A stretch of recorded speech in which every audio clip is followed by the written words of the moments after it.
3-4 నెలల నుంచి ఈ బ్లాక్ మెయిలర్లు, నయవంచకులు లలిత్ కుమార్, కన్నాకర్ సుగుణ, దువ్వాడ శివప్రసాద్, కిల్లి భాస్కర్ ఈ 420 బ్యాచ్ షిడి బాబాను ఇష్టం వచ్చిన విధంగా విమర్శిస్తున్నారు. ఇప్పుడు వీళ్ళ వెనకాల ఎవరు ఉన్నారో మాకు ఆధారాలతో సహా తెలిసిపోయింది. ఇదిగో ఆధారాలు.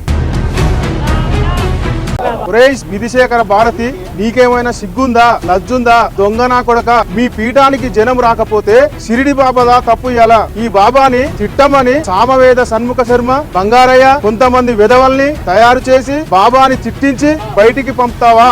మీ సంగతి తేలుస్తాం, మీ పీఠాల సంగతి తేలుస్తాం. బాబాకున్న శక్తిలో మీకేమైనా ఉన్నదా? ఒరే Lalit Kumar 420 batch number 1, 420 batch 2, Karunakar Suguna 420 batch 3, Duvvada Sivaprasad 420 batch 4, Killi Bhaskar Shirdi సాయిబాబాను మీకు డబ్బులిచ్చి షణ్ముఖ శర్మ మీకు చెప్తే మీ ఇష్టం వచ్చినట్టు తిడతారా? బంగారయ్య శర్మ చెప్తే మీరు నోటికొచ్చినట్టు తిడతారా? ఈ పీఠాధిపతి విధిశేఖర భారతి పీఠం ఎక్కిన దగ్గర నుంచి అన్ని తప్పుడు పనులే.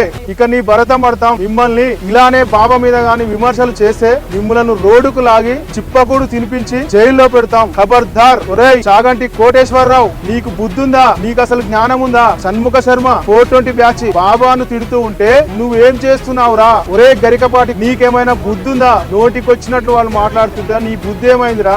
నీకు చెప్పుతున్నా, నువ్వు గాని సమాధానం ఇవ్వకపోతే ఎక్కడ నువ్వు స్పీచ్ పెడితే ఇక్కడికి వచ్చి మేము అడ్డుకుంటాం. అరే దొంగ పీఠాధిపతి విధిశేఖర భారతి, సాయిబాబా నీకు ఏమి చేశారా?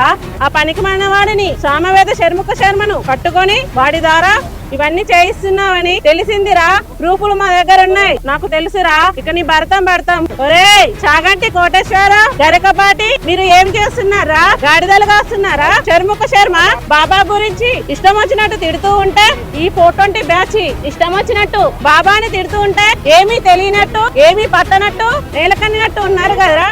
సాయి భక్తుల్లారా, మా దేవాలయంలో ఒక బ్రాహ్మణుడు ఉన్నాడు. ఆయన గురునంద వినకూడదు, గురునంద చేస్తే ఎంత పాపమో వినడం కూడా అంతే పాపమన్నాడు. మేము కొన్ని రోజులుగా గురునింద వింటూ ఉన్నాము. మాకు బ్రాహ్మణుడు జ్ఞానోదయం కలిగించాడు. కాబట్టి మేము ఏ విధంగా అయితే ఈ ముండా కొడుకుల ఫోటోలు దహనం చేస్తున్నామో, మీరు కూడా సాయిబాబా దేవాలయాల ముందు దహనం చెయ్యండి. అప్పుడే గురునింద విన్న పాపం మన నుంచి తొలగిపోతుంది.